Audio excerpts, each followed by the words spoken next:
구역 지정 부분에 관한 내용 이제 해제되는 부분에 설명을 드렸습니다. 그다음 또 하나 보셔야 될 게 뭐냐면 어디를 보시냐면 229페이지에 기초서 가지고 계신 분들은 229페이지에 사업시행자 지정에 관한 내용들이 나와요. 그래서 사업시행자 분류해서 공공시행자가 있고 민간시행자 있다고 얘기했죠.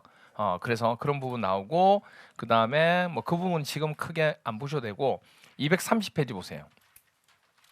230페이지 보시면 이렇게 해서 사업시행자를 지정을 했는데 그 사업시행자 지정한 부분을 뭐 하는 경우에요? 변경. 웬만해서는 지정했으면 변경을 할 수가 없어요. 그대로 가야 됩니다. 특별한 사유가 없는 이상 그대로 가는 게 원칙이다 이렇게 돼 있어요. 근데 보니까 지금 변경 사유가 나왔죠. 그렇죠? 그래서 변경 사유 보시면 1번부터 4번까지 쭉 나오는데 우리는 여기에서 이제 수치 개념 들어간 것만 볼 겁니다. 동그라미 1번하고 뭐죠? 동그라미 4번 두 가지 볼 거예요. 자, 보세요. 여기부터 보시면 일단 시행자 변경하는 두 가지 케이스인데 첫 번째는 뭐냐면 구역을 지정했어요. 그러면 사업시행자가 지정되고 사업시행자가 시식의 인가 신청해야 돼, 안 해야 돼요? 그거 안 하는데 몇 년 이내면 3년 이내 신청 안 하면 구역이 아예 지정이 해제되는 거 맞죠? 그런데 그 전에 사업시행자도 시식의 인가 신청을 안 했잖아요. 어쨌든 그래서 그때는 빨리 뭐 해야 돼요? 바꿔야지. 나중에 그대로 뒀을 때는 이거 구역 지정조차가 뭐가 돼요? 해제될 수 있다는 얘기예요. 그래서 이때는 1년 봅니다. 1년. 그래서 지정권자 도시개발구역이 지정되고 난 뒤에 사업시행자가 시식의 인가 신청을 몇 년 이내에? 1년 이내에 신청 안 하잖아요. 그럼 계속 두게 되면 3년이 되잖아요. 그러면 구역 해제가 돼요. 그래서 1년 이내에 안 하면 시행자를 뭐 한다? 바꾼다. 변경할 수 있습니다. 그래서 구역 지정하고 난 뒤에 시식의 인가 신청은 1년 이내 신청 안 하면 바꾼다는 거. 그래서 기억하실 게 구역 지정하고 시식의 인가 신청은 1년 이내 안 하면 시행자를 변경할 수 있는 거고 3년 이내에 신청 안 하면 구역 지정이 해제되는 거예요. 아시겠죠? 그렇게 돼요. 자, 그다음 또 하나. 또 시행자를 변경하는 경우는 뭐냐면 1년 이내 신청을 했습니다. 하면 시식의 인가까지 받았어요. 그러면 사업을 착수해야 돼, 안 해야 돼요? 사업을 착수해야 되는데 사업을 착수를 안 하는 거예요. 이게 몇 년이냐? 2년입니다. 2년 이내에 사업 착수를 하지 않으면 시행자를 뭐 할 수 있다? 변경할 수 있어요. 안 그러면 사업을 안 하고 있으니까 계속. 그래서 이런 조건이 있어야 시행자를 바꿀 수 있다 그 얘기예요. 마음대로 바꿀 수가 없어요. 어떤 요건이 없으면 마음대로 바꿀 수가 없습니다. 아시겠죠? 이렇게 돼 있습니다. 그래서 이거 기억하셔야 돼요. 그래서 이 숫자 개념 제가 연 나오는 것들은 이렇게 도시개발법 연 나오는 건 다 정리를 해놓은 거예요. 지금 이게 다라고 생각하시면 돼요. 거의 다. 그러면 아래쪽 부분은 시행자를 변경하는 경우고 위에는 구역 지정을 뭐 하는 경우예요? 해제하는 경우예요. 그래서 머릿속에 뭐냐면 이걸 문장으로 외우면 잘 안 외워지니까 이걸 그림으로 딱 머릿속에 기억하고 계셔야 돼요. 사진을 찍듯이 그림으로 기억해서 순서가 여기가 구역 지정이죠. 그리고 사업시행자가 지정되면 뭐 해야 돼? 시식의 인가 신청이 여기 나와요. 됐나요? 그래서 구역 지정 인가 신청 됐나요? 그런데 인가 신청하고 난 뒤에 이제 사업을 해야 되겠죠. 그러면 인가 받고 난 뒤에는 사업 착수 이렇게 기억하시라고. 세 가지. 다시 여기 어디가 돼요? 구역 지정. 그다음 인가 신청. 시식의 인가 신청. 그다음 사업 착수. 됐나요? 그러면 시행자 변경할 수 있는 경우는 첫 번째가 구역 지정하고 난 뒤에 시식의 인가 신청을 하지 않으면 몇 년? 1년 이내에 시행자 변경할 수 있고 자 신청은 하고 사업을 시작하게 되는데 그때 사업 착수를 몇 년 이내 안 하면 2년 이내. 그래서 시행자 변경은 1, 2예요. 1, 2 순서대로. 진행하는 순서대로 여기는 1년, 여기는 2년 이렇게 된다고. 순서대로. 되나요? 그 다음에 구역 해제 부분입니다. 여기가 구역 지정 그리고 여기가 시식의 인가 신청이에요. 몇 년 이내 안 하면 3년 이내 안 하면 구역 지정을 뭐 한다? 해제한다. 다음 날에. 자 그런데 구역을 먼저 지정하고 계획을 수립하는 경우 있어요 없어요? 있어요. 그럴 경우에는 구역 지정하고 몇 년 이내 몇 년 이내 도시개발 계획 수립 안 하면 2년. 여기가 앞에 3년, 2년. 그러니까 2, 3이 되는 거예요. 됐나요? 그리고 수립은 했어요. 수립하고 난 뒤에 시식의 인가 신청해야 되죠. 그게 몇 년 이내 인가 신청 안 하면 3년 이내 신청 안 하면 구역 지정 해제. 됐나요? 그런데 이 구역 지정한 면적이 330만 제곱미터 이상이다. 그러면 몇 년? 무조건 5년. 됐나요? 그래서 머릿속에 이걸 그림을 그려서 그렇게 넣습니다.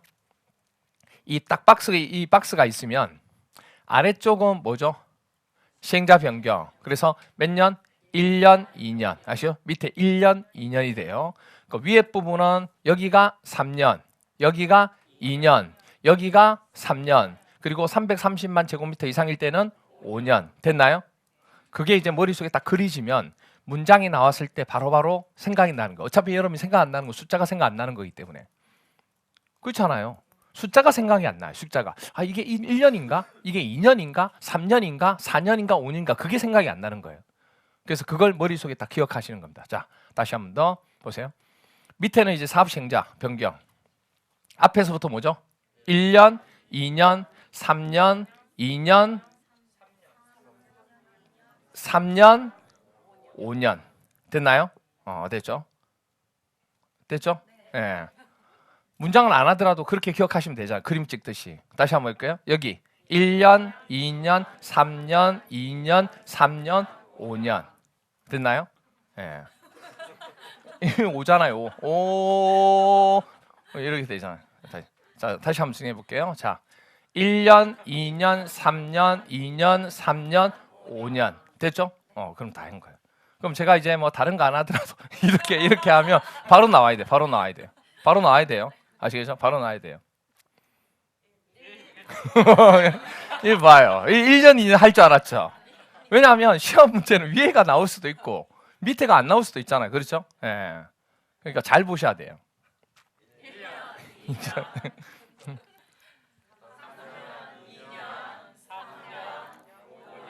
됐나요? 잘하시네요. 잘하시네. 이것만 기억하시면 돼요. 이게 도시개발법의 연이에요. 연 나오는 거라고 아시겠죠? 예. 자, 그렇게 해서 이 부분은 해결을 했습니다. 자, 그 다음에는 문제 풀어볼게요. 도시개발구역 지정권자가 시행자를 아까 변경할 수 있다고 했죠. 시행자를 변경할 수 있는 경우가 아닌 것은 일단 숫자가 먼저 답이 돼요. 그럼 숫자 우리 몇 년 봤어요? 1년 아니면 2년 찾으세요. 1년, 2년. 2년은 있고 1년 있어요, 없어요? 1년 있어요, 없어요? 없죠? 그럼 답은 4번. 볼 것도 없어요. 볼 것도 없어요. 문장을 읽을 필요가 없다고. 무사하세요? 그래서 다시 보면 실시계획 인가를 받았잖아요. 인가 받은 뒤에 사업 착수를 해야 하는데 몇 년 이내 안 하면 2년 이내. 그리고 사업 시행자가 도시개발구역 지정하고 난 뒤에 고시일로부터 얼마 이내에 시시계획 인가 신청 안 하면 1년이라고 얘기했잖아요. 그렇죠? 그리고 나머지 보면 행정처분으로 사업 시행자가 지정이 취소됐대. 취소되면 할 수 없잖아요. 그러니까 다른 자를 정해야죠. 그 다음에 사업 시행자가 뭐 났대요? 부도났는데 어떻게 해요? 다른 자를 바꿔야죠. 그 다음에 행정처분으로 시식의 인가를 받았는데 처분을 받아가지고 취소가 됐대요. 그럼 다른 자를 해야죠. 뭐 어쩔 수 없어요. 다 해당하는 부분이에요. 그러니까 말로서 바꾸기가 쉽지 않다고 이게. 그래서 이런 시험 문제 나올 때 무조건 뭘로 바꿔요? 숫자로 바꾼다는 얘기예요. 한 번은 이걸로 냈으니까 한 번은 이걸로 내겠죠. 그런 식으로. 그래서 이런 문제는 딱 나올 때 숫자만 먼저 파악하는 게 중요한 겁니다. 자, 그럼 볼게요. 이제 실시계획 인가 신청하고 난 뒤에 인가 부분에 고시가 났습니다. 그럼 이제 사업을 시행하면 되죠. 도시개발 사업에 있어서 사업을 시행하는 방법이 총 몇 가지냐면 3가지 방법이 있어요. 그래서 이 내용이 어디에 나오냐면 230페이지가 아니고 233페이지 보세요. 233페이지에 보시면 3번 도시개발 사업의 시행이라고 나오나요? 그리고 1번 도시개발 사업에 대한 뭐 나와요? 시행 방식이 나옵니다. 시행 방식. 그래서 자 보세요. 사업을 시행하는 방식은 크게 3가지입니다. 수용 또는 뭐죠? 사용 방식이 있고, 그 다음 환지 방식이 있고, 그 다음 혼용 방식. 이 3가지가 있어요. 아시겠죠? 그래서 사업을 시행하는 방식은 수용 또는 사용 방식, 환지 방식, 혼용 방식이 있어요. 자, 이걸 문장을 통해서 한번 보는데 233페이지에 개요에 보시면 233페이지 개요에 보시면 1번 도시개발 사업은 시행자가 도시개발구역 토지 등을 수용 또는 뭐죠? 사용하는 방식이나 환지 방식 또는 뭐죠? 이 두 개를 같이 쓰는 게 뭐예요? 혼용 방식이 있다. 그런데 이번에 뭐라고 그랬냐면 사업의 용이성이나 규모 등을 고려하여 필요한 경우에는 누가 정하는? 국장이 정하는 기준에 따라. 자, 조심하셔야 될 게 뭐냐면 국장한테 허가를 받으라고 했어요. 국장이 정한 기준에 따르라고 했어요. 허가 받는 거 아니에요. 허가 받는 게 아니고 국장이 정한 기준이 있을 거라고. 그 기준에 따라서 도시개발 사업 시행 방식을 뭐 한다고요? 그럼 정하는 건 누구예요? 사업 시행자가. 내가 정하는 거예요. 사업 시행자가 시행 방식을 정하는 거예요. 그러니까 허가를 받고 정하는 게 아니에요. 그냥 국가에서 정한 기준이 있다고 그 기준에 따라서 정하는데 허가 받는 거 아니에요. 근데 시험 문제는 허가 받는다고 많이 나와요. 조심하셔야 돼요. 됐나요? 그리고 한 장 넘겨서 234페이지에 보시면 가로 2번에 종류 나오나요? 이제 이 세 가지 종류에 대해서 하나씩 설명을 드릴 겁니다. 자, 그럼 볼게요.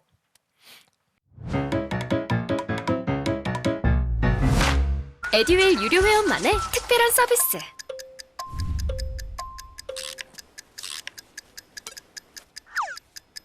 하치하차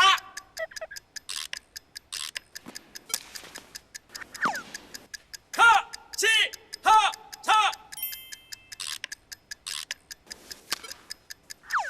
정답! 같이 하자 친구야 에듀윌 유료 회원!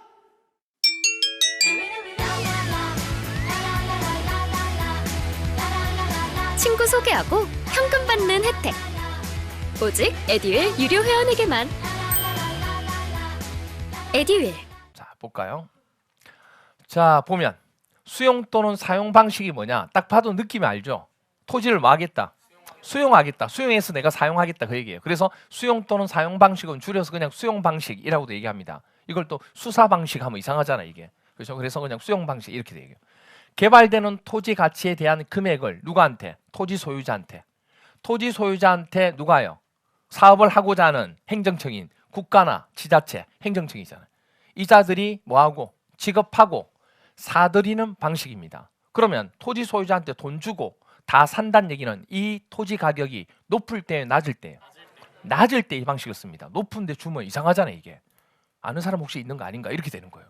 아니 토지가 높은데 다른 방식이 있는데 굳이 뭐죠? 높은 가격을 주고 산다는 게 이상하잖아요 이게. 그래서 기본적으로 토지 가격이 다른 데 비해서 지가가 낮을 때 수용 방식을 하는 겁니다. 그리고 또 하나 뭐냐면 이렇게 수용 방식을 했어요.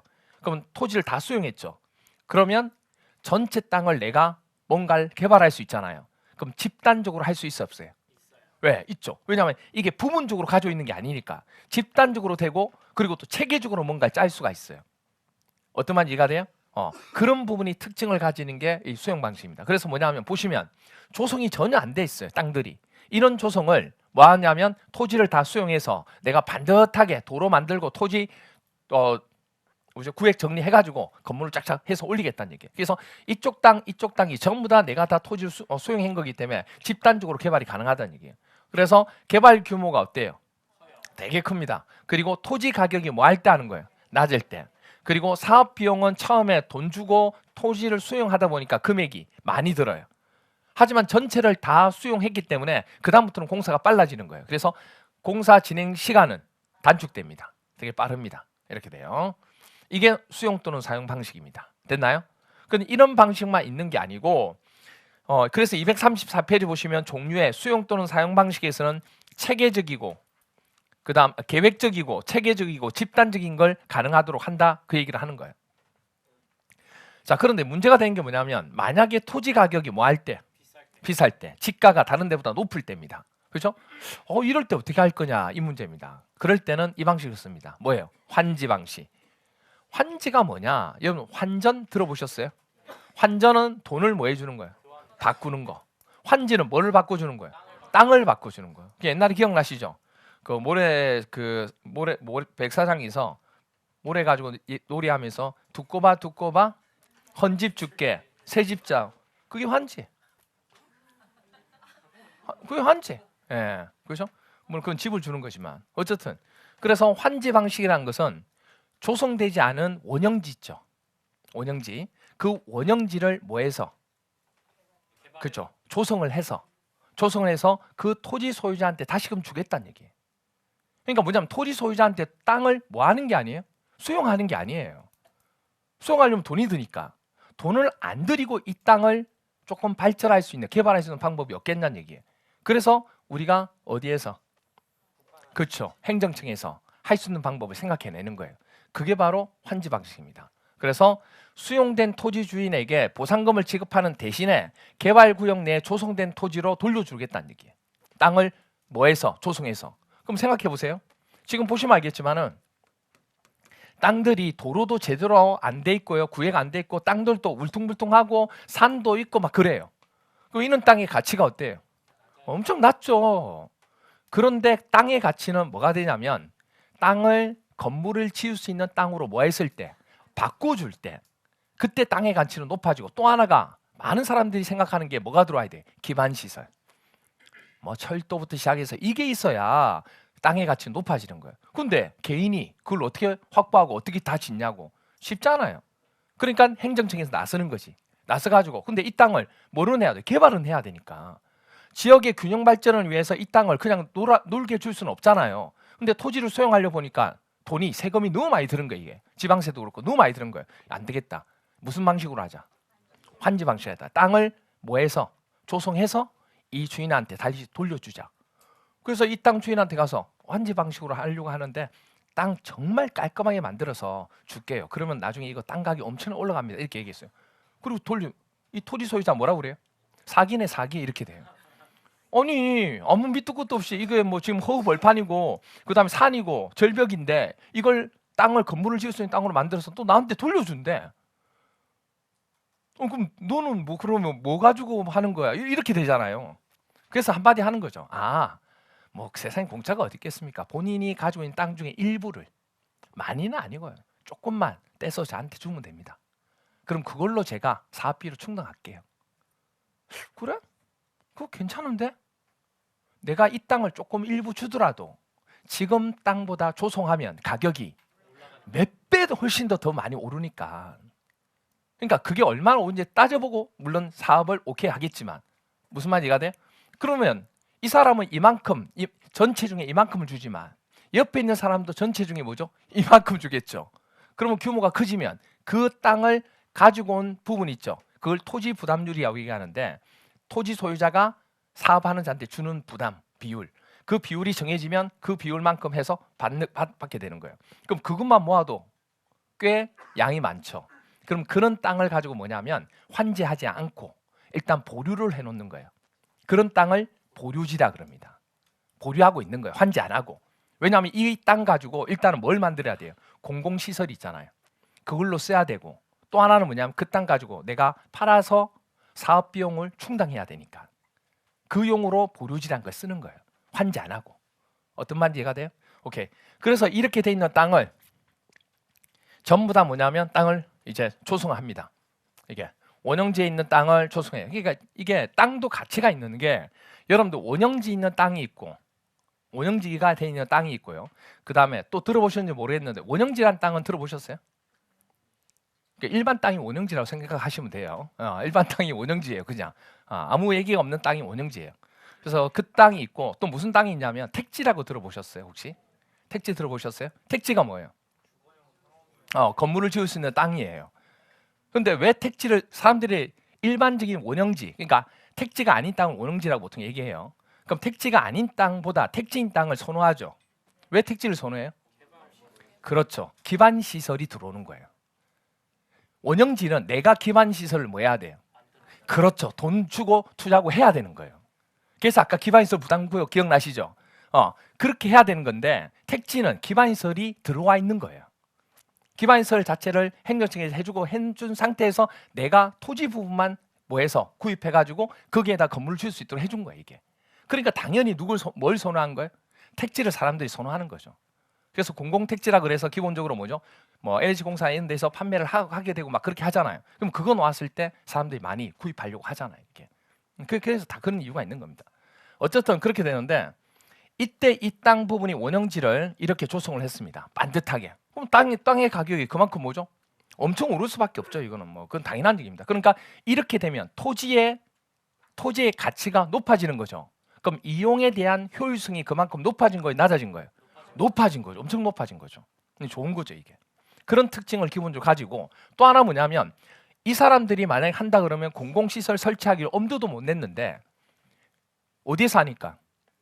행정청에서 환지를 하니까 땅 얼마씩 받아서 이 땅을 공공시설 만들고 공원돌 만들고 막 해줬다는 얘기예요. 그럼 정비에 대한 그러니까 정비가 아니고 기반시설 부분에 대한 형태가 거의 다가 갖추어진 거죠. 그러면 당연히 뭐냐면 국가 입장에서도 이 땅을 개발하는데 일단 개발을 했으니까 좋은 거고 이 땅 토지 소유도 가격이 또 올라갔으니까 좋은 거고 여러 가지 좋은 거예요 이게 말 그대로. 그런 식으로 해서 땅을 이렇게 주게 되는 부분 중 하나입니다. 그러면 이 조성된 땅을 A라는 토지 소유자한테 다시 뭐 하면 돼요? 돌려주면 되는 거예요. 이제 완성되고 난 뒤에는 또 B라는 장한테 주면 되고 C라는 땅한테 주면 되는 거고. 됐나요? 그리고 자 여기서 이제 조심하셔야 될 게 원래 E라는 땅은 여기 있었죠. D라는 땅은 여기 있었죠. 그럼 D라는 땅은 어떻게 돼요? 건물을 지을 수가 없어요. 왜? 도로에 접한 게 아니기 때문에 맹지가 되는 거예요. 그런데 이 땅을 지금 이렇게 구획을 해놨죠. 그러면 이 D란 땅도 뭐가 가능한 거예요?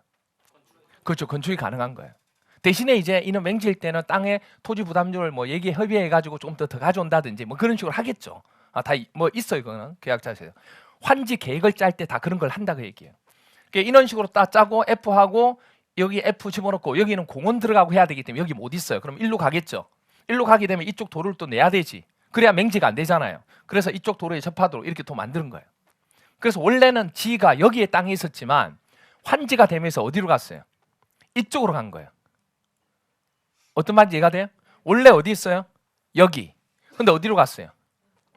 이쪽으로 갔다고. 이랬는데 이렇게 된 거예요. 무슨 말이세요? 원래 여기 있는데 이렇게 돼 있다고. 그런데 생각해 보세요. 지라는 사람은 나는 원래 땅이 좋아. 응? 원래 땅이 좋아. 그래서 나는 원래 땅에서 계속 거주할래. 그럼 여기서 거주해야 돼요. 그게 무슨 얘기냐면 이 지에서 있던 권리는 환지가 됨으로 해서 이쪽 땅으로 그대로 넘어간 거예요. 그럼 이쪽 땅에서 그 권리를 그대로 쓰면 된다고. 하지만 종전에 내가 있는 땅을 고집을 부리면 돼야 안 돼요? 안 된다고. 그걸 약속을 하는 거예요. 환지 계획을 짤 때. 종전에 있는 땅의 계속 유지는 안 됩니다. 우리가 여러 가지 계획을 짜다 보면 거기에 공원도 들어가도 해야 되기 때문에 그건 약속 못 합니다. 이렇게 환지 계획 기준이 있다고. 어떤 말인지가 돼요? 그래서 그 기준에 첫 번째 시험 문제 정말 많이 나온 게 뭐냐면 종전의 토지 부분은 내가 사용한다든지 거기서 수익 낼 수는 없다. 왜? 거기에 들어갈 수 없을 수도 있으니까. 운 좋게 거기에 들어갈 수도 있지만 거기에 못 들어간 사람도 있다 없다? 있다는 얘기예요. 왜? 토지를 구획 정리를 하다 보면 당연히 안 되는 것도 있을 수 있잖아요. 그래서 그 전제 조건 하나 깔고 시험 문제는 그 내용을 정말 많이 내요. 하지만 종전에 내가 가지고 있던 그 땅에서의 권리 있잖아요. 권리는 환지된 땅으로 가서도 계속 사용할 수 있다 없다? 권리를 사용하는 거지 종전 땅을 내가 사용하고 수익하는 것은 아니란 얘기예요. 근데 그걸 자꾸 헷갈려해요. 여러분들이. 시험 문제는 그걸 또 노리고. 아시겠죠? 그게 나중에 환지할 때 되게 많이 얘기하는 부분 중 하나입니다. 그 정리는 안 돼 있지만 나중에 이럴 때 가서 보면 이제 그 내용 정리할 거예요. 그럼 여기까지 됐나요? 이렇게 해서 이제 환지를 해서 쭉 가게 됩니다. 그게 이제 두 번째 환지에 대한 설명에 대한 설명입니다. 그럼 보세요. 뭐도 좋냐면 공공시설까지 설치되어 있으니까 공공시설도 지금 제대로 안 돼 있는 거 그대로 깔끔하게 정비됐죠. 그러니까 이런 가치를 높일 수 있는 게 바로 뭐다? 환지 방식이 된다 그 얘기예요. 여기까지 됐나요? 땅을 수용하지 않으면서도 가질 수 있는 특징이다 그 얘기입니다. 자, 근데 여기서 한 가지. 아까 제가 뭐라 했냐면 환지하지 않고 보류하는 땅이 있다고 했던 거 기억나세요? 그걸 보류지라 그랬습니다. 그러면 지금 여기 보시면 공공시설, 도로, 공원 이런 거 있죠. 이런 부분으로 보류지로 가지고 있던 것을 써야 되고 또 하나 뭐냐면 아까 얘기했죠. 사업 시행자가 사업 비용을 뭐 하려고? 충당하려고 땅 좀 팔아야 돼 안 팔아야 돼요? 팔아야죠. 팔고 또는 거기에다 뭐 지어서 분양도 하고 그렇게 해서 왜냐하면 공짜로 할 수는 없으니까 그렇게 둔 땅을 뭐라고 그래요? 채비지라 그래요. 준비해 두는 거. 무슨 말이세요? 이걸 채비지라 그래요. 그래서 이 두 가지를 다 합쳐서 우리는 뭐라 부르는 거예요? 보류지 이런 말을 쓰는 겁니다. 환지가 되지 않은 땅. 됐나요? 이런 얘기가 나오면 보류지, 채비지 이런 말이 나오면 이게 무슨 방식에서 쓰는 거다? 환지에서 쓴다는 개념만 알아달라고 하는 거예요. 제 말은. 아시겠어요? 이거는 어디에서 나오는 게 아니에요. 수용 방식이 나오는 단어가 아니에요. 그래서 제가 얘기하는 거예요. 지금. 아시겠죠? 그래서 환지하지 않고 두는 땅이 보류지인데 보류지에 있는 땅은 공공시설 용지로도 사용하고 그리고 사업 시행자가 뭘 하기 위해서? 자기 사업 비용을 충당하려고 별도로 둔 땅이 있다고. 그 땅의 이름은 채비지라 한다 그 얘기야. 그 내용이 여러분 책에 어디 있냐면 238페이지 보시면 나와요. 기초서 238페이지. 기초서 238페이지에 동그라미 2번 환지 계획 작성 기준 나와요.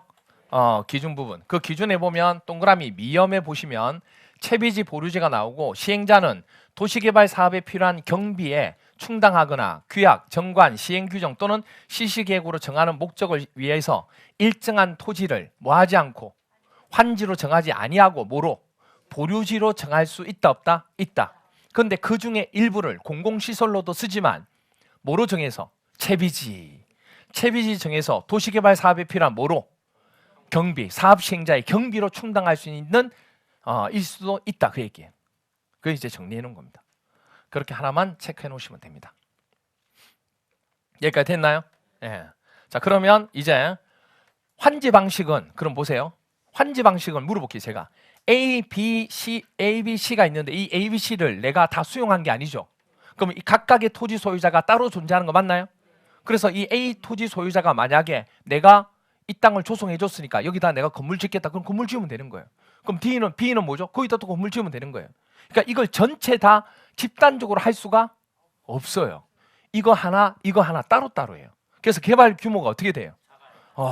작아져요. 이게 집단화될 수가 없어요. 이게 각각의 토지 소유자가 존재하니까. 그 다음에 토지 가격이 아까 얘기했죠. 높을 때 했어요? 낮을 때 했어요?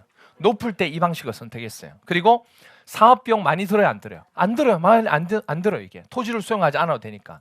하지만 각각의 토지 소유자한테 보세요. 토지를 이렇게 바뀌겠다는 걸 환지 계획을 짜야 돼, 안 짜야 돼요? 누가 짜야 돼요? 사업 시행자가.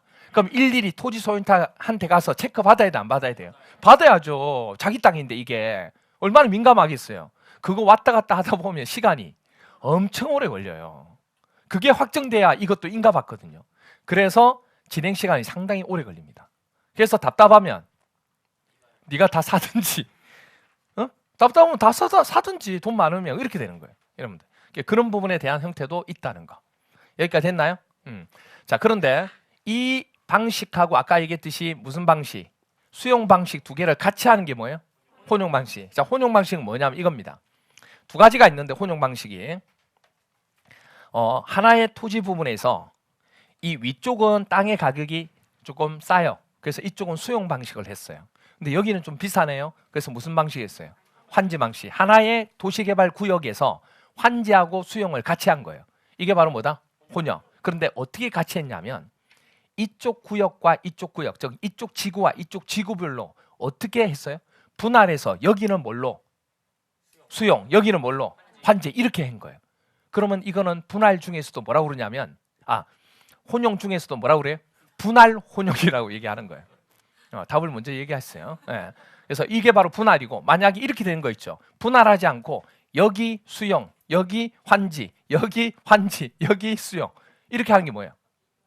미분할. 분할하지 않고 그냥 혼용했다 그 뜻이에요. 그래서 혼용이라는 것은 두 가지 방법이 있다 그 얘기입니다. 이렇게 구역을 나눠서 이쪽 지구는 뭐로? 수용, 이쪽 지구는 뭐로? 환지. 이렇게 하는 게 뭐다? 분할 혼용 방식. 그렇게 되지 않고 섞여 있는 게 뭐예요? 미분할 혼용 방식. 아시겠죠? 그렇게 됐습니다. 단어를 그냥 말을 붙인 거예요. 그 말 자체를. 문제 한번 풀어볼게요.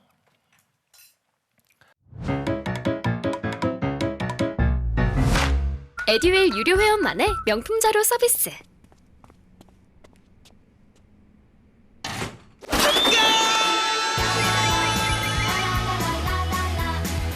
고퀄리티 명품 자료의 혜택. 오직 에듀윌 유료 회원에게만. 에듀윌. 30회 때 이렇게 나왔습니다. 도시개발법령상 도시개발 사업 시행 방식에 관한 설명으로 옳은 것은 1번 계획적으로 할 수 있고요. 체계적으로 할 수 있고 집단적으로 조성하려면 토지를 뭐 해야 돼요? 지 마음대로 한다는 얘기잖아요. 그러려면 토지를 다 뭐죠? 수용해야 돼. 근데 뭐라고 돼 있어요? 틀린 거죠. 환지가 아니고 뭐야? 수용 또는 사용 방식. 그래서 1번 틀렸어요. 2번은 어때요? 2번 틀렸어요? 예. 시행자는 도시개발 사업 시행 방식을 토지 등을 수용 또는 사용하는 방식이나 환지 방식 또는 뭐죠? 혼용하는 방식 중에서 정하게 됩니다.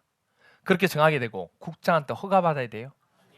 국장이 정하는 무엇에 따라? 기준에 따라 그냥 사업 시행자가 정하는 거지 이거는 허가받고 하는 차원이 아니에요. 그래서 조심하실 게 정하는 기준에 따라 도시개발 사업 시행 방식을 정하는 것이 허가받는 게 아니라는 거. 그래서 2번도 틀렸어요. 3번. 자, 혼용 방식 중에서 무슨 혼용이에요? 분할입니다. 수용 또는 사용 방식이 적용되는 지역과 환지 방식이 적용되는 지역을 뭐 했대요? 사업 시행 지구별로 분할. 분할해서 시행 방식을 한대요. 그럼 분할이에요, 미분할이에요? 당연히 분할을 한다고 했으니까 분할이죠. 그렇죠? 분할 안 했으면 미분할이고. 그럼 답은 뭐죠? 3번. 됐나요?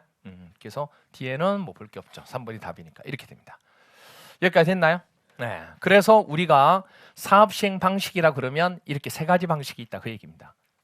여기까지 됐죠? 자, 그러면 한 가지만 조금 체크할 겁니다. 거의 다 했어 이제.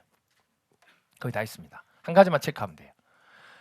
수용 또는 사용 방식을 만약에 하게 된다. 그러면 여기까지 인가까지 다 받고 사업 시행 방식을 정하면 그냥 사업 그대로 뭐 하면 돼요? 수용한 대로 건물 짓고 하면 끝나는 거예요.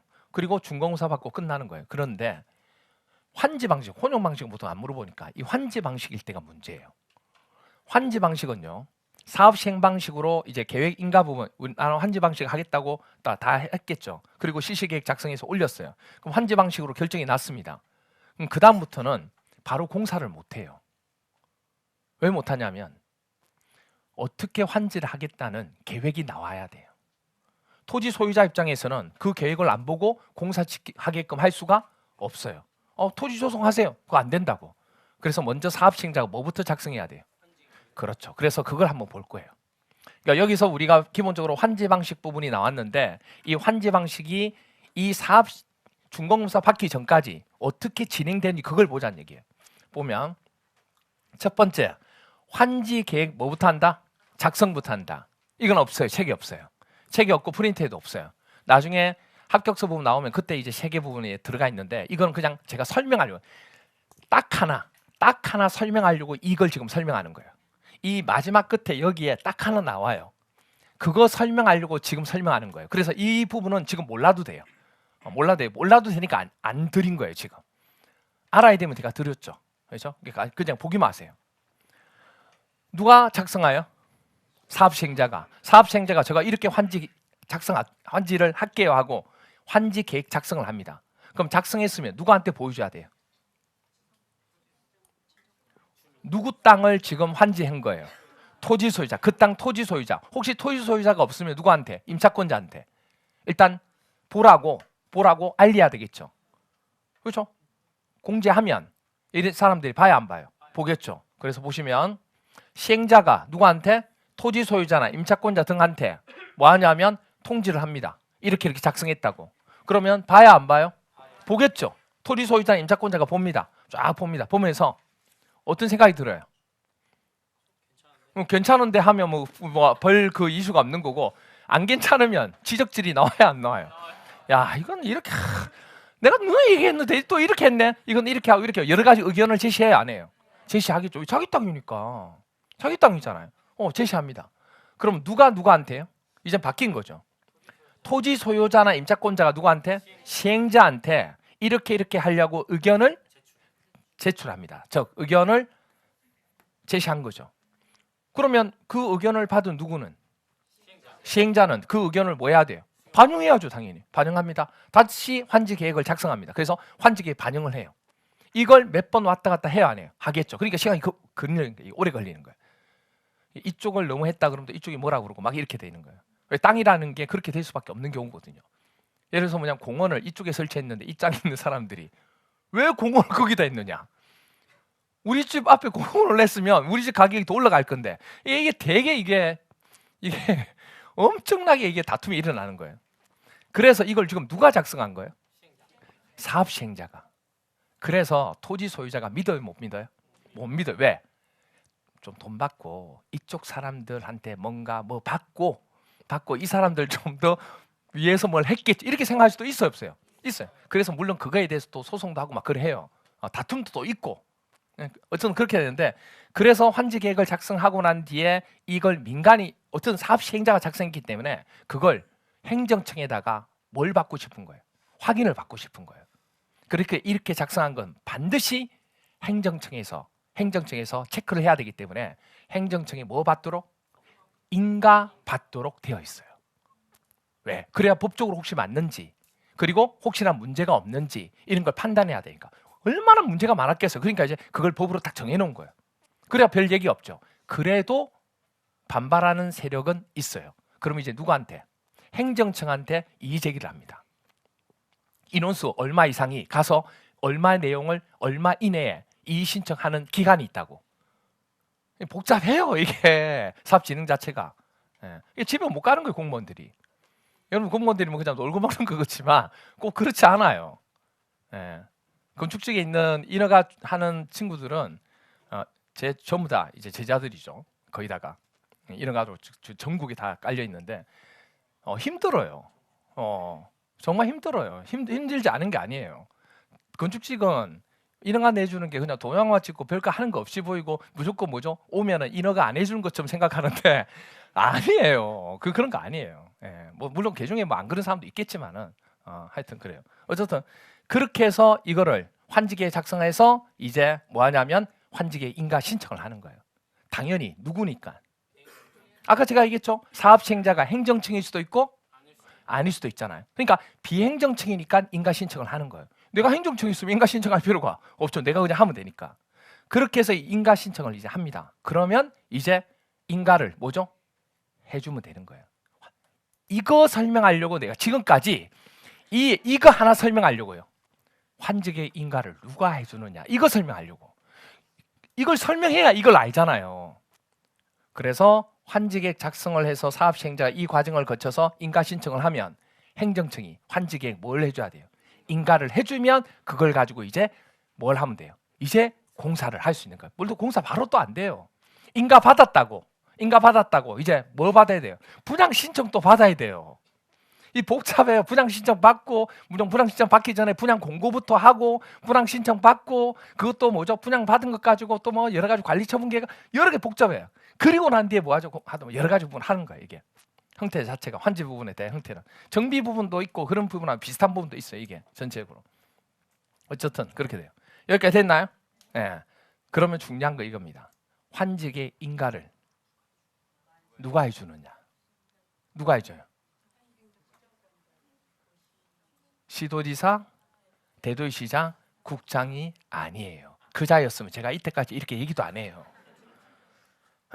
그냥 그렇다고 넘어갔지. 유일하게 도시개발법에서 권한권자가 딱 다른 자가 여기 하나예요. 여기 하나. 다른 데는 다 똑같은데 준공검사까지조차도 뭐죠? 똑같은데 환지 방식에서 환지 계획을 작성하고 인가 받는 거 있죠.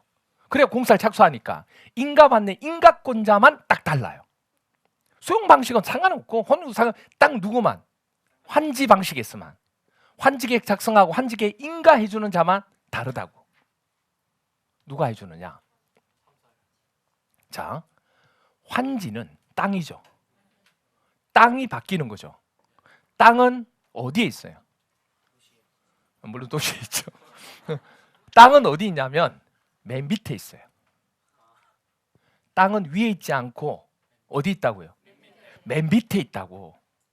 실제로 이 자들이 있는 곳에 있다고. 무슨 말인지 이해가 돼요? 기초자치에 있다고. 세 번째 서열에 있다는 얘기예요. 그러니까 실제로 땅이 이동하는 자에 있는 그 자가 이걸 인가를 해줘야 되는 거예요. 그래서 인가권자가 누구냐면 두 번째 있는 시도지사가 아니에요. 이게 시험제는 항상 시도지사로 내요. 그래서 환지계획, 환지 방식, 환지계획만 환지, 땅은 어디 있다? 맨 밑에 있다. 맨 밑에 있다. 이렇게 기억해요. 땅은 맨 밑에 있는 거예요.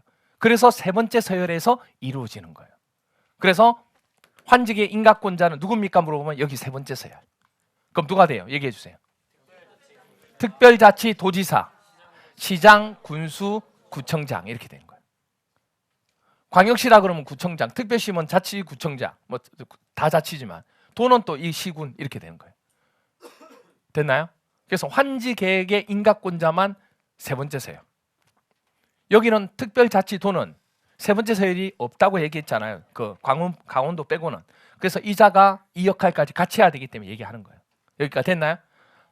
그래서 환지계획 인가권자가 누굽니까? 그러면 누구? 세 번째 서열. 환지는 어디서 이루어진다?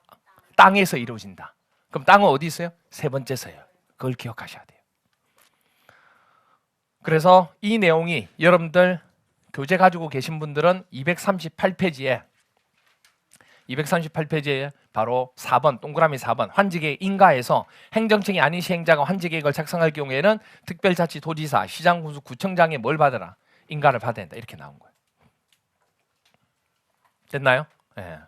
그리고 난 뒤에 이제 공사 착수에서 들어가는 거예요. 이제 됐나요? 오케이. 자, 그래서 이제 이거 하나를 적기 위해서 설명을 드린 거예요. 무슨 방식에서? 환지 방식에서 환지 작성하고 환지 계획의 인가권자만 누가 된다? 세 번째 서열. 누구? 특별자치도지사, 시장, 군수, 구청장. 됐나요? 나머지 도시개발법에서 권한권자는 무조건 누구? 지정권자, 국장, 시도지사, 대도시장. 그래서 궁극적으로 도시개발법의 권한권자는 딱 두 분류가 존재하는데 지정권자하고 환지계획 인가권자. 이것만 알면 도시개발법 결정권자는 끝나는 겁니다. 여기까지입니다. 됐나요? 그래서 여기까지 설명을 드리면 도시개발법에 대한 내용은 다 끝납니다. 그래서 도시개발법은 뒤에 뭐 원형지 나오고 여러 가지 부분 나오지만 크게 지금 안 보셔도 되고요. 그까지 해서 정리했다고 보시면 돼요. 그럼 다음 시간에 이제 뭐 하냐면 3장 3편이죠. 도시 및 주거환경정비법, 도시정비법 있죠. 그 도시정비법 하나 합니다. 하나. 체계도 몇 개냐? 한 개예요. 그럼 다음 주 일찍 끝나겠네. 그건 모릅니다. 그거는. 네. 법 중에서 제일 어려운 법이 뭐예요? 도시정비법이에요. 그래서 가능하면 천천히 할 생각이고 천천히 이해시킬 생각이에요. 왜냐하면 이 틀만 하나 잡아놔도 포기하시는 분들은 나중에 이거 하고 암기장만 하나 하고 그리고 나중에 통영하고 그것만 해도 점수를 받을 수 있으니까. 그래서 기초과정 때 조금 약간 자세히 설명을 조금 드릴 겁니다. 자, 문제 하나 풀게요.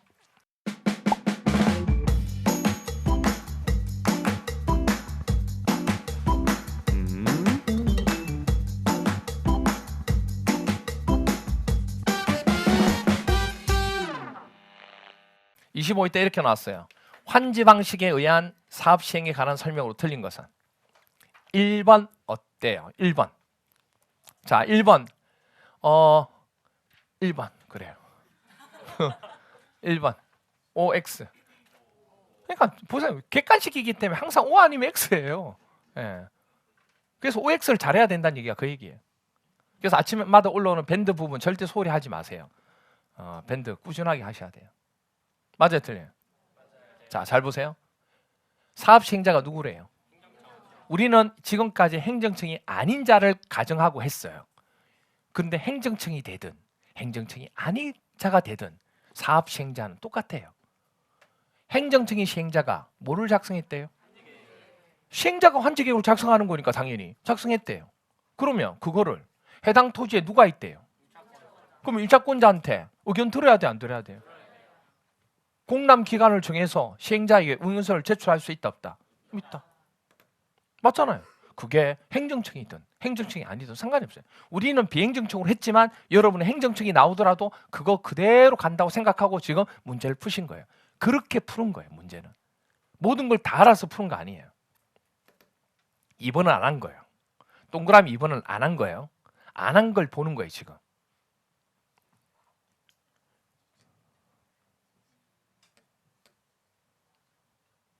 이번 맞아요, 틀려요? 안 한 거예요. 이번은 안 한 거예요. 그러니까 틀려도 상관이 없어요. 이번은 안 한 거예요. 모든 문제가 다 아는 건 아닐 수 있잖아요. OX. O. 자, 볼까요?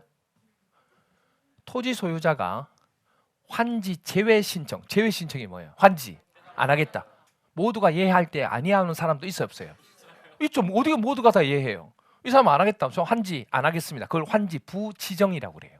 환지 지정 안 하겠다. 환지 부지정한 거예요. 환지 제외 신청을 했답니다. 그런데 해당 토지에 누가 있대요? 임차권자가 있어요. 임차권자 등이 동의하지 않는데요. 그 제외하는 걸. 너는 제외했는데 살고 있는 나는 나는 그거 제외하는 거 반대한다고. 그렇게 하면 해당 토지를 환지해서 제외할 수 없다 이 얘기예요. 누구 편을 손 들어준 거예요? 임차권자. 한 가지 아셔야 될 게 뭐냐면 이게 맞는 얘기예요. 어떻게 보면 이렇게 생각할 수 있죠. 아니지, 토지 소유자가 오케이 했으면 토지 소유자대로 가야지 이렇게 생각할 수 있잖아요. 우리가 배우는 법이 무슨 법이에요? 공법이잖아요. 공적인 법은 뭐라고 했어요? 제가 처음에 규제하는 법. 민법이 아니에요. 개인과 개인과의 관계, 사인과 사인과의 관계가 아니고 위에서부터 내려오는 규제법이에요. 그럼 국가에서 뭔가를 규제를 할 때는 법의 목적상 규제할 때 누구를 우선순위를 하는 거예요? 약자죠. 실제로는 안 그래요. 안 그래. 안 그랬는데 안 그런 거 아는데 그러니까 바로 안 놓잖아. 지금 안 놓는데 뭔가 법이란 걸 정할 때요. 뭐 건축법도 그렇고 정할 때 뭐를 우선으로 하냐면 약자 보호의 원칙이에요.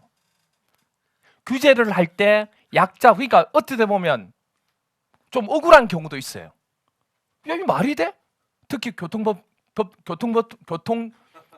있잖아요. 그거 보면 말이 안 되는 경우 있어요, 없어요? 있어요, 그게. 그런 것처럼 뭐가 원칙이냐면 국가에서 뭔가 법을 정할 때는 약자의 원칙이에요. 특히 공법은 공적인 법이잖아요. 그럼 규제법이기 때문에 뭐가 원칙이라고요? 약자의 원칙.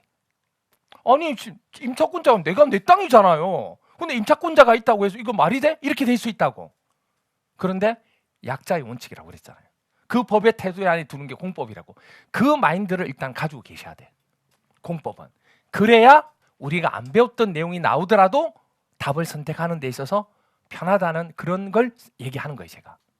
그러니까 일반인 민법과 좀 달라요. 아시겠죠? 그래서 보시면 토지 소유자가 이렇게 했더라도 임차권자가 그쪽에 있다고 한다면 없으면 상관이 없어요. 있을 때는 임차권자가 동의하지 않을 경우에는 해당 토지를 환지에 제외할 수가 없게 돼요, 이게. 그러니까 뭐 해야 된다는 얘기예요. 그러니까 임차권자도 뭐 해야 된다는 얘기예요. 동의해야지만 된다는 얘기예요. 그것에 대해서. 하려고 하면 환지 부지정 하려고 하면 무슨 말인지 이해가 돼요? 그래서 이런 얘기들이 나중에 문제를 풀다 보면 우리가 나오게 돼요. 그걸 먼저 설명한 거예요, 제가. 3번은요. 3번 딱 보이죠? 사업 시행자가 환지 계획을 작성을 하는 게 맞고 그럴 경우에는 누구한테 인가를 받아요? 세 번째서요. 시도지사가 아니라고 그랬잖아요, 제가. 근데 왜 시도지사를 넣는지 알겠죠? 왜? 도시개발 사업은 무조건 시도지사니까. 그러니까 당연히 공부를 한 사람들은 헷갈릴 줄 알고 출제자가 낸 거예요. 근데 출제자가 아무 것도 없이 낸 게 아니에요. 그걸 알아요. 알기 때문에 헷갈리게 되는 거예요. 알겠죠? 멀투당토 안 한 걸 집어넣죠. 그렇게 안 해요. 그래서 시도지사가 아니고 누구? 특별자치도지사, 시장군수, 구청장의 인가를 받아야 되는 거예요. 답은 몇 번? 3번. 이렇게 된 겁니다. 됐나요? 이렇게 됩니다. 그래서 3번은 안 배웠지만 제가 집어넣은 이유는 아까 그 공법의 마인드를 얘기하기 위해서 넣은 거예요. 그래서 이런 법이 나왔을 때는 그렇게 생각하시면 아마 그러니까 맞출 문제들이 꽤 있을 수 있어요. 아시겠죠? 그런 마인드가 중요해요. 그게 아니면 못 맞춰요, 이거는. 자, 오늘 했던 거 2개, 체계도 2개밖에 안 되니까 복습하고 마치도록 하겠습니다. 첫 번째 보면 공법 체계도 8번입니다. 국토계획법 개발행위 허가 체계도인데 첫 번째 개발행위 허가 대상이 있다고 그랬죠. 개발행위 허가 대상은 뭐죠? 건공물 토토토. 건공물 토토토. 그래서 건축물을 건축하고 공작물을 설치하고 물건을 적치하면 토한다. 기억나시죠? 근데 물건을 적치하는 경우는 어디다가 1개월 이상? 녹관자. 농림 아니라고 그랬어요. 그래서 녹지지역, 관리지역, 자연환경 보령지역의 토지에 물건을 몇 개월? 1개월 이상 적치. 그리고 토지 분할. 그런데 거기에 뭐가 있으면 건축물이 있을 때는 허가 대상에서 제외. 건축법에 적용하니까. 그 다음에 토지의 형질 변경 허가 대상 맞아요. 그런데 전답 사이에 지목 변경이 이루어지는 것은 허가 대상이 아니다. 경작을 위한 경우에도 허가 대상이 아니다. 이렇게 됩니다. 그리고 토속 채취도 허가 대상. 그런데 이런 행위를 도시개발 사업으로 이루어지고 있다 그러면 또 허가 대상이 아니게 됩니다.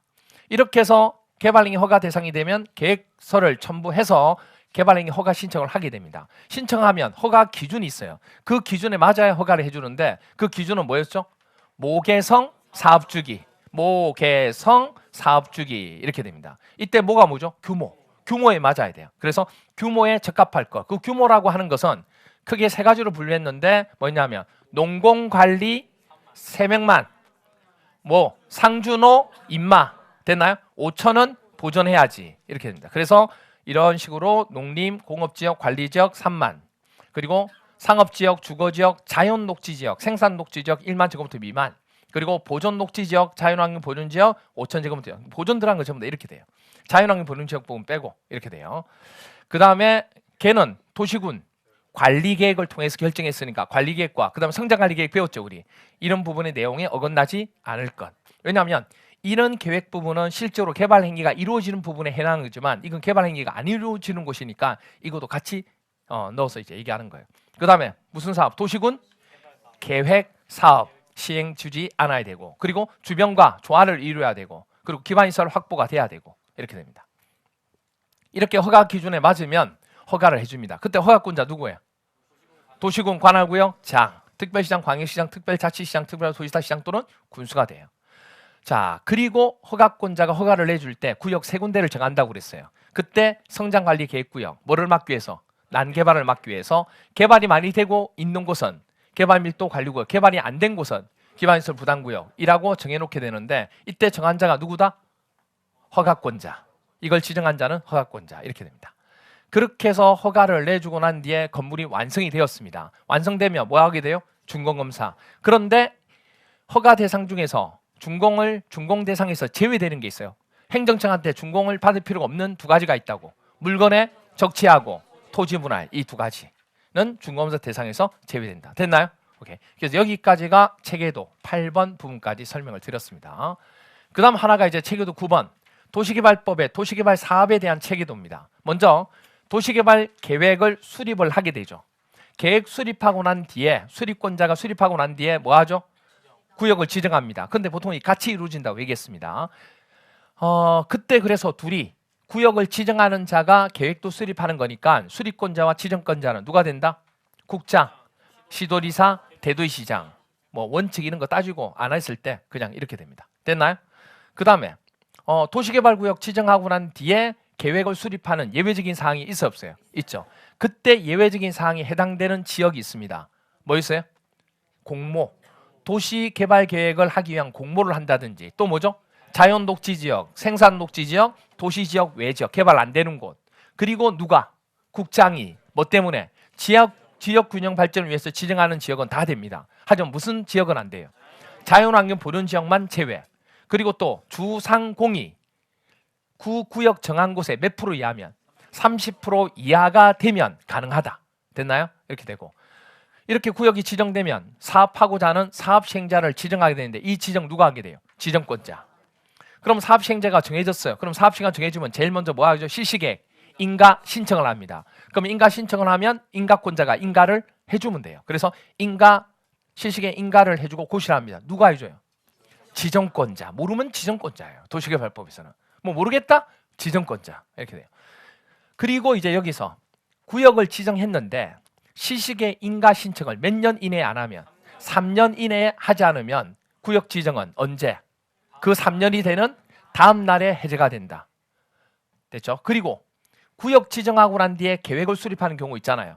그때 몇 년 이내 안 하면 2년 이내에 수립 안 하면 2년이 되는 언제? 다음 날에 구역 지정은 해제가 된다. 그런데 그 구역 정한 게 얼마?